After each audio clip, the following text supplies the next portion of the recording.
আসসালামু আলাইকুম। বাংলাদেশ বেতার, গোপালগঞ্জ। খবর পড়ছি সুবর্ণা রায়। প্রধানমন্ত্রী তারেক রহমানের সভাপতিত্বে গতকাল সচিবালয়ে ভূমিকম্প প্রস্তুতি বিষয়ক এক সভা অনুষ্ঠিত হয়েছে। সভায় ভূমিকম্প পরবর্তী জরুরি সাড়া ও সরকারের সার্বিক প্রস্তুতি আরও জোরদার করার বিষয়ে আলোচনা হয়। সভায় জাতীয় টাস্কফোর্স গঠন, ঢাকা ও পার্শ্ববর্তী এলাকার জরুরি সেবার জন্য 1,00,000 স্বেচ্ছাসেবক প্রস্তুত ও প্রশিক্ষণের পরিকল্পনা, প্রয়োজনীয় সরঞ্জাম সরবরাহ এবং সরকারি বেসরকারি প্রতিষ্ঠানের সমন্বয় নিয়ে আলোচনা করা হয়। জানানো হয়, ইতোমধ্যে 70,000 স্বেচ্ছাসেবকের ডাটাবেজ প্রস্তুত হয়েছে। দ্রুত বাকি 30,000ও যুক্ত করা হবে। এছাড়া জনসচেতনতা বৃদ্ধিতে বিভিন্ন কর্মসূচি গ্রহণ, প্রধানমন্ত্রীর কার্যালয়ে ভূমিকম্প প্রস্তুতি বিষয়ক বিশেষ সেল গঠন এবং দুর্যোগকালে দ্রুত ত্রাণ ও জরুরি সহায়তা পৌঁছে দিতে ঢাকায় হিউম্যানিটারিয়ান স্টেজিং এরিয়া স্থাপনের বিষয়েও সিদ্ধান্ত নেওয়া হয়। নড়াইলের কালিয়া উপজেলায় পল্লী সঞ্চয় ব্যাংকের উদ্যোগে গতকাল হামিদপুর ইউনিয়নের বিষ্ণুপুর হামিদপুর মাধ্যমিক বিদ্যালয়ে এক উঠান বৈঠক অনুষ্ঠিত হয়েছে।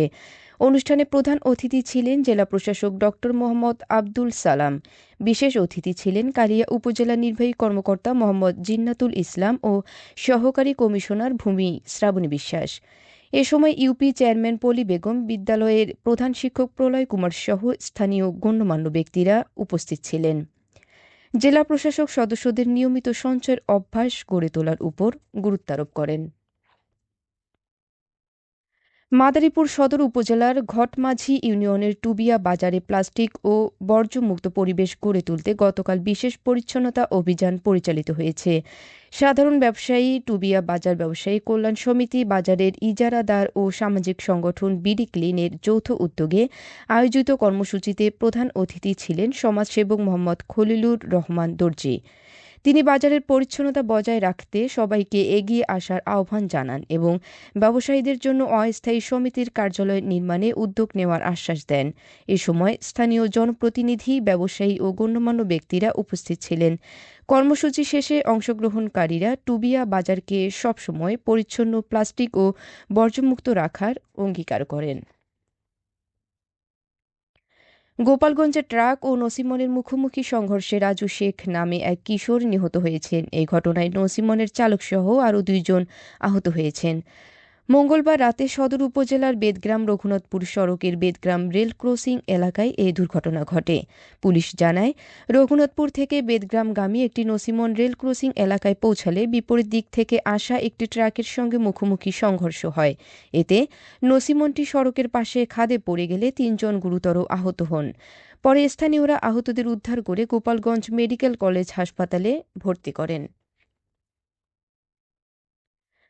নড়াইল পৌরসভার বেনাডোব গ্রামে মাছের ঘেরের পানিতে ডুবে 7 বছর বয়সী সুমাইয়া খানম নামের এক শিশু শিক্ষার্থীর মৃত্যু হয়েছে।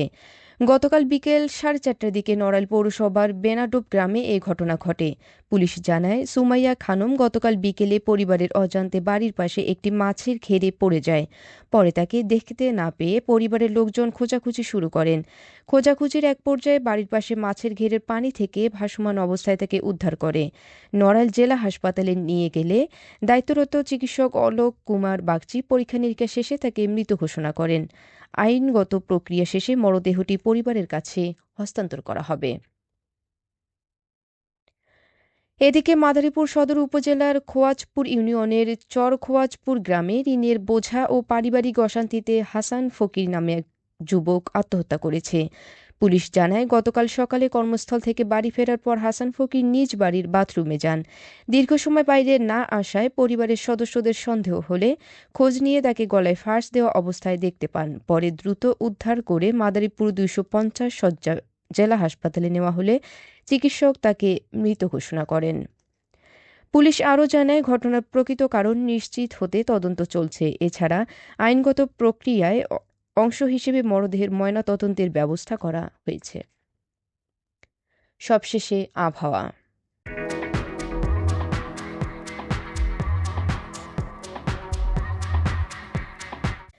আজ সন্ধ্যা ৬টা পর্যন্ত দেশের অভ্যন্তরীণ নদীবন্দর সমূহের জন্য আবহাওয়ার পূর্বাভাসে বলা হয়েছে, খুলনা, বরিশাল, পটুয়াখালী, কুমিল্লা, নোয়াখালী, চট্টগ্রাম এবং কক্সবাজার অঞ্চলসমূহের উপর দিয়ে দক্ষিণ অথবা দক্ষিণ-পূর্ব দিক থেকে ঘন্টায় ৪৫ থেকে ৬০ কিলোমিটার বেগে অস্থায়ীভাবে দমকা অথবা ঝোড়ো হাওয়া সহ বৃষ্টি অথবা বজ্রসহ বৃষ্টি হতে পারে। এসব এলাকার নদীবন্দরসমূহকে ১ নম্বর সতর্ক সংকেত দেখাতে বলা হয়েছে। খবর শেষ হলো। আমাদের পরবর্তী খবর প্রচারিত হবে আগামীকাল সকাল ৮টা ৩০ মিনিটে বাংলায়।